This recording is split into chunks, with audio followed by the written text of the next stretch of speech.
Hello, welcome to the Short Story Workshop. My name is Matt, I'm here with Mel, and usually each week we read a short story and then discuss it. But this week we're not doing that again. Apologies to people who like the readings. They'll be back next week.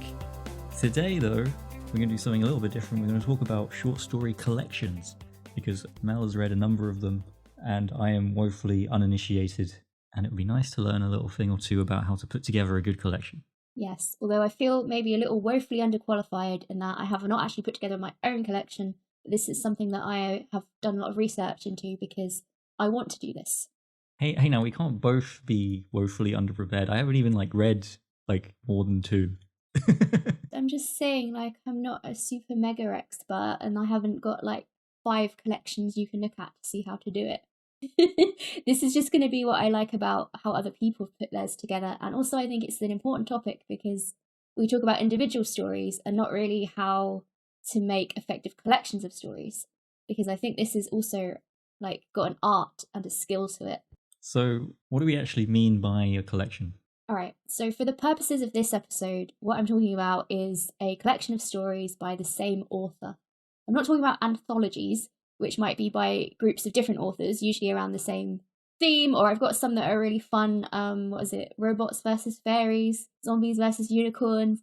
I love those collections. They're really fun, but they're all by different authors, so I'm not talking about those this time. What I'm talking about is stories by the same author that have been published together, even if they were initially published separately.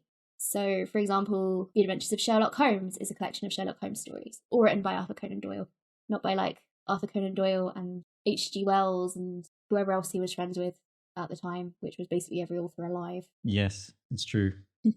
I think the anthologies have got their own thing to them, but they're put together by editors, whereas I'm kind of approaching it from the perspective of being a writer. Okay. So why would I do this? Say I'm a short story writer, I'm publishing in a few magazines, maybe I've gotten pretty good. Why would I think about making a collection? Or even alternatively, I've never had a story published in my life. Why would I try and make a collection? So this gives you quite a large body of work. If you have one story, people might think, oh, I'd really like to read more stories, but if they're all published in different places, it's going to be difficult for them to track them down because they might only subscribe to one magazine and they don't want to have to go looking through all the various hundreds of literary magazines to find all the rest of your work. If you've never published anything before, you might consider doing a collection because it will give you something you can point people to say, this is me, this is my work, this is what I'm about. It can be hard to gauge whether you like an author just from one story, so I feel like a collection gives you a variety of stuff to get stuck into. If you get invested in a novel and you don't like it, you're less likely to go back. But I feel like with short stories, people might be more willing to give you another shot, and a collection is a good way to show what you can do. I mean, presumably if they picked up your collection, then they're kind of interested, right? Yeah. They're on the hook. Yeah. And that can be reassuring. If they not sure about the first story, they might try the second one. Yeah. Give you a chance to show how versatile you are, or in another way it might show what you're about. So if all your short stories have got similar themes running through them, if there's more than one, reader will know what to expect from you and might seek you out again. I think for unpublished authors, it's more about having something to your name that you can say, yeah, I wrote all these short stories. And some people perhaps aren't suited to the long form novels, don't really like them. And this is a way of getting something out there that's a sort of similar length. It's just split up a bit differently, right? Yeah, but I guess the main thing for me as a writer, the reason I want to do it is because I want to show I'm good at this, I'm serious at this, and if you want to know what I'm about, go read this book of short stories I wrote. Yeah. A lot of writers kind of got their start in short stories. It's not so common now, but you think Ernest Hemingway, Stephen King, they all started by getting short stories published. This I did not know about Stephen King. Yeah, he was writing short stories and getting them published when he was 12 or something stupid. What? Because he's freaking Stephen King. Oh, of course. I don't know if that's true. Maybe he was a bit older than that. No, I know what you mean. He's been doing this forever. Yes. So it's a decent way to get started, and trying to connect with publishers. Getting a short story published is a lot less of a time investment than a novel for a start. And then once you've got some short stories that you like and you've refined your kind of portfolio, making a collection sometimes seems like the natural next step, or maybe writing a collection from scratch if you want to make sure that they all fit together, if you want to follow a theme or something like that.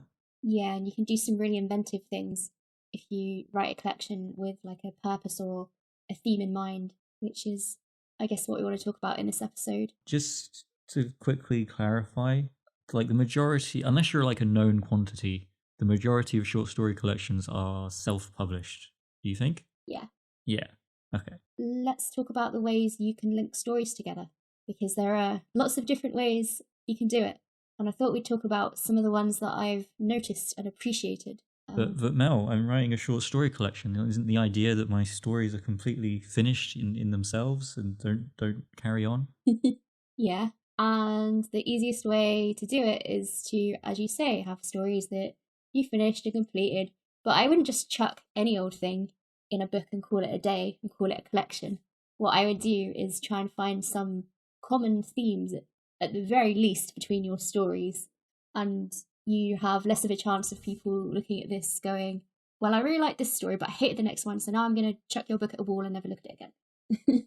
Also, it probably helps with marketing. I imagine if you just published a book that's like Mel's short stories, people would be like, what? Who's You Mel? could call it something like, I don't know, robot unicorns. And everyone's like, hey, that's cool. Yeah. And It's got lots of stories about robot unicorns in it. Yeah. They kind of know what it's about. It does what it says on the tin. Maybe I should write this collection. It sounds very fun. What I think you should do is make it clear the stories in your collection have been selected and not just randomly thrown in a hat.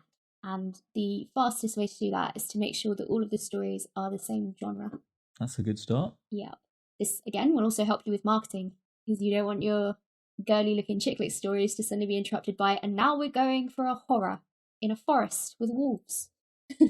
And they're not called, what's his name? Jacob. Jacob. Yeah, our wolves are not called Jacob. You don't want a sweet romance next to people getting eaten. Well, I would, but I'm weird. Well, maybe in the same story, but maybe not in two different short stories. I think this is important. I think one of the reasons why the short story collection is less popular than the novel is also one of its strengths, which is that there's no connection between the stories. Like, you read a short story, you're like, oh, it's finished. There's not really a compelling reason to then go on to the next one unless you really liked it. I think, whereas with a novel, you start reading and then the next chapter is going to build on what you just read, and it keeps building and building and building. I think the way to overcome this weakness that collections have is you tie them together. You want to give them some sense of progression almost, so that even while you're reading different stories, you kind of feel like you're moving towards something, if that makes sense. Yeah.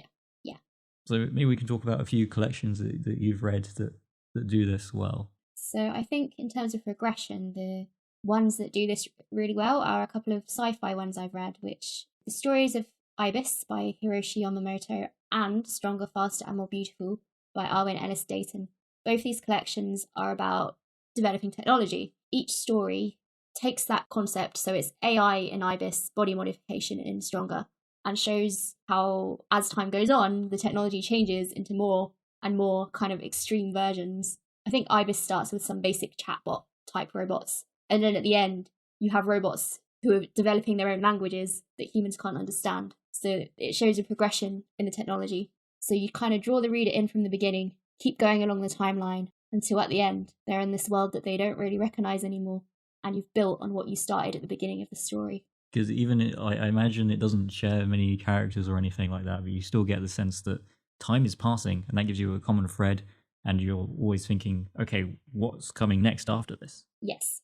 What could they possibly do after this has happened? Yeah. And it just keeps going, right? It mirrors real life. Like, you start with like chunky old iPod Classic, and then you end up on like the fancy iPhones we have today. It's like the story equivalent of doing that. So yeah, I recommend both those collections if you're a sci-fi fan. They are both brilliant. In terms of progression, I don't know if this counts as clearly, but it was a really brilliant way to make the world feel extensive, I suppose. So the other thing that you can use to create a link between stories is location. So this is a collection where the setting stays fixed, but the characters change in every story. An example is When the Coffee Gets Cold by Toshikazu Kawaguchi. I hope I said his name right. So in this collection, the location is a cafe where the punters can time travel. It's very good. I liked it a lot. Each person who comes in has a different reason for wanting to use the time travel ability of the shop.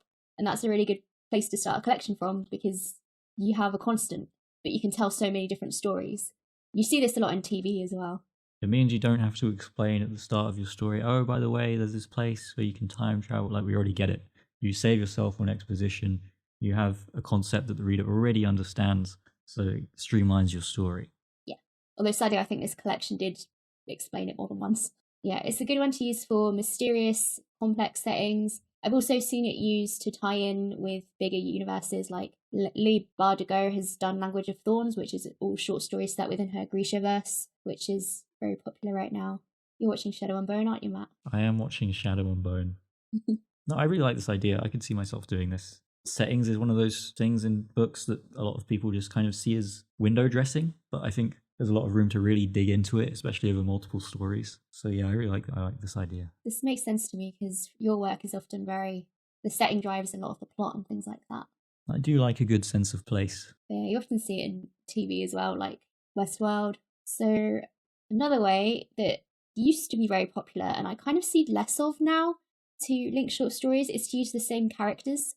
So examples of this are like Sherlock Holmes, Solomon Kane, Colette had Claudine. They are stories starring the same heroes, and it's the hero that the audience likes, and that will carry them through the narrative. They like the character, they want to read their stories, and it plays on the fact that audiences enjoy familiarity, which is why our cinemas are just lots of superhero films and remakes, mostly, and sequels. Can you imagine if Arthur Conan Doyle would publish a completely different short story in the paper every week? Like, nobody would care. Well, maybe they would care, but not as many people would care. It would not become the sensation that Sherlock Holmes became, where everyone was like, I must read the next Sherlock Holmes story, he's so good, right? Yeah. Sherlock Holmes captured people's imaginations and still does. We like the idea of this guy who's so clever he can work out absolutely anything. And again, it has the same advantage that we talked about with the setting one, where this guy's an established quantity. We don't have to reintroduce him every time. Yeah, and we get to feel like we know him after reading so many stories with him. Maybe become even quite attached to him. Which leads to a downside I've observed with this kind of story. The danger is your stories will become kind of formulaic. So usually the same character, the same genre, you might find yourself bored writing the same kind of thing all the time. And if you're the author, you might get bored of the character before the audience does, which is no fun for anybody.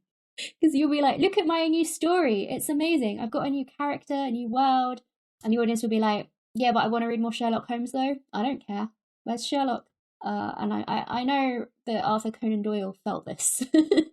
Yes, I know too. I know Robert E. Howard kind of got around this, in my opinion, by having kind of a type of character. Like, Solomon Kane and Conan are different characters in like different places and times, but they're both manly, strong people who fight a lot, right? Yeah. So he's found a way to mix it up while still giving the audience what they want. Yeah, good thought.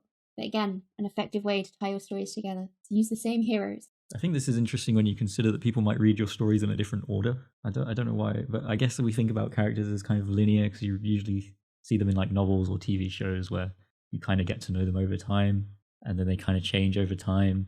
You just had some short stories and people read them at different times or in different magazines or whatever. I guess you kind of have a contingency of people kind of building this image of the character. And it could be kind of different depending on the order they read the stories in. That's kind of fun. Yeah. I suppose it might happen less when you've got stories with very consistent characters.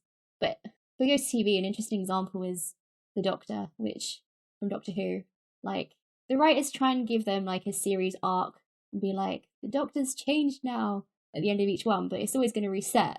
In a way, I feel like, what's the point? True. I kind of wish we had more of these kind of characters where you can just know what you're getting into and you have to worry about them changing. The old reliable.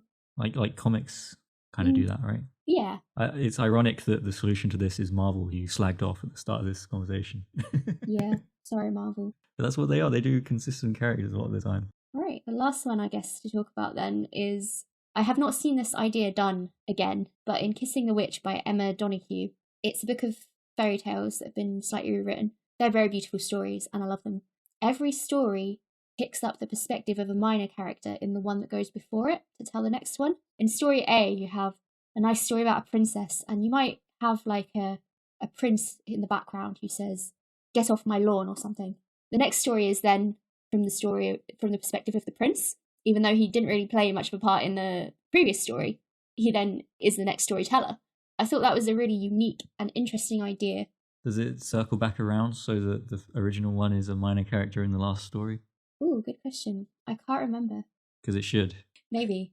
It's been a while since I read it, but I remember this kind of, I was going to say gimmick, but that feels really unfair and cheap.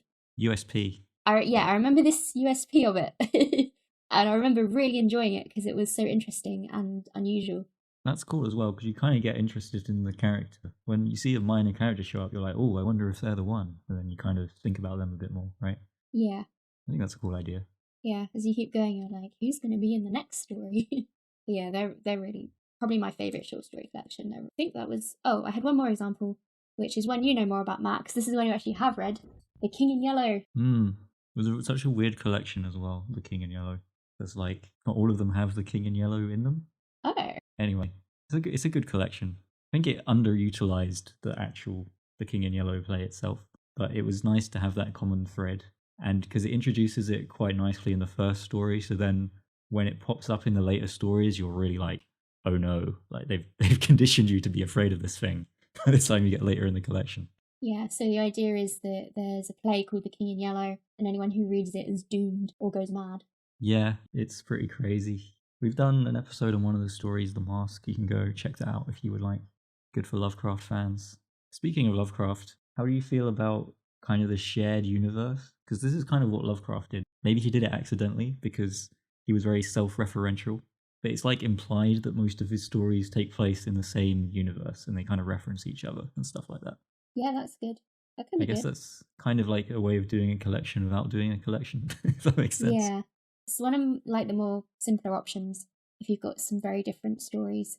But like just using, so I guess at the very basic level, you just use like a theme. Salt Slow by Julia Armfield. The theme is transformation in each of her stories. The characters transform in weird ways. Usually they turn into like weird animals. It allows for like a broader collection of stories because the links are a bit looser. I think these can work as well. But I find them like they work, but they're not as impressive to me as a reader. It's not to say that they're not good though. I do still really like Salt Slow. And the other one I want to shout out to is Pretty Monsters by Kelly Link, which is a collection of her stories she published over X number of years, and they're all about monsters, and that's it. But they're all a good time, and I enjoyed them. I'd say it's less purposeful because the stories weren't originally made to go together. But again, can still work. If I was making a collection, I feel like I'd want the stories to kind of riff off each other and not all be the same, kind of just contrast. Like how in an album you don't just have upbeat rock songs all the way through, you have some slower ones in there as well. Yeah. I feel like I'd want to do something like that. Just have some nice contrasting themes and things like this. So maybe I guess you do have the one thing that you consistent on, but if you can do it in different ways and then have different kinds of stories, I think that's more interesting to me. Maybe some people are just like, I like this kind of story and I just want to read that. But yeah, maybe. I guess it just comes down to what you prefer. Again, like these theme ones are quite good for showing the breadth of what the authors can do. Even though the stories are all the same genre, they're all quite like different and individual in themselves. Yeah, you know, if someone could write a collection where all the stories are actually different genres and yet they still have a common link, maybe they have the same setting or a same character or something, I think that would be really cool. Maybe I'm literally the only audience for that and no one else would like it, but I think that would be fun. I don't know. I mean, I know, not to, sorry, go back to Doctor Who, I know it's technically sci-fi, but the genres of individual episodes can be quite varied. So you get like the hard sci-fi ones, which are all aliens, but then you get the historical episode, which are like war themes, romantic comedy-esque. I feel like there's quite a good variety in at least that TV show. Okay, Mel, how would you write a collection? I don't know. I'm still thinking about this. Oh, I'm thinking right. of doing it in two ways. I'm thinking that I need to make a really cool character who is great and amazing, and then I can just write a bunch of stories about them. Or I'm thinking of using one location. I'm thinking of using the sea. I'm just going to write a ton of stories about mythical creatures in the sea, and they're all set in the same beach or something. Those are the two I'm kind of thinking about. I have some short stories already written, which I keep thinking I should make these into a collection, but the problem I have is that the genres don't match. I have roughly, I think, a 40-60 split between this is sci-fi and has robots, probably, or this is a fantasy story. I mean, like sci-fi fantasy are basically the same genre anyway. To some extent, I suppose, but it's a bit weird to go from robots to vampires, isn't it? Maybe. I don't know. Listeners, tell me, would you like to read a short story collection by me which has like a vampiric lady and also some robots? But not in the same story. No, not in the same story. Maybe some knights. I don't know. I don't know what the answer to this is. No, I don't either. with the stories I've already got, I need to like find homes for them in like magazines somehow, and for a collection, I need to just start with a concept and build it. Yeah, I think that's how I would do it. I would say I'm going to write a collection using this thing and then go from there, because I think trying to retrofit stories I already have, or at least like more than maybe one or two, would be kind of difficult. My mind is too eclectic. I think it'll just work out nicer if you write them specifically for the collection anyway. Yeah, you can then work on things like tone and consistency and how they fit together, what the order is. Yeah, it'll feel more purposeful and it'll be more satisfying for a reader. And for me as well, because I'll feel like I've actually made a big project rather than finish something and been like, well, I don't know what to do with this now. Not to intimidate you, but I feel like if I was doing this, I would say, okay, I want maybe 10 stories in the collection. I would actually write like 18 and then pick the 10 best ones. Yeah, that's probably a fair thing to do. That's what artists do when they record their albums, isn't it? They record like 20 songs and then pick the best ones. Like, it's just the best way of doing it. If you're less concerned about efficiency and more concerned about quality, just what you do. Like, sometimes I do this when I'm writing any kind of story, or even like a chapter of my novel. I'll just be like, what if I just started again and tried writing this a second time? And sometimes it comes out a lot better. Rewriting scares me, but I will bear this in mind. Scares everyone. Okay, that's it for this week.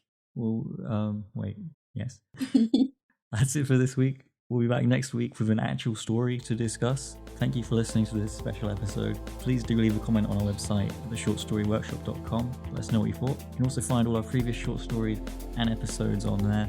Thanks to everyone who submitted to our short story competition. It's now closed. Thank you very much. We're going to look through all the entries. We're going to have a lot of fun reading them all. And eventually, we will pick a winner. I'm really excited. Me too. I'm ready to start reading. So yeah, we'll be back next week. See you then. Goodbye.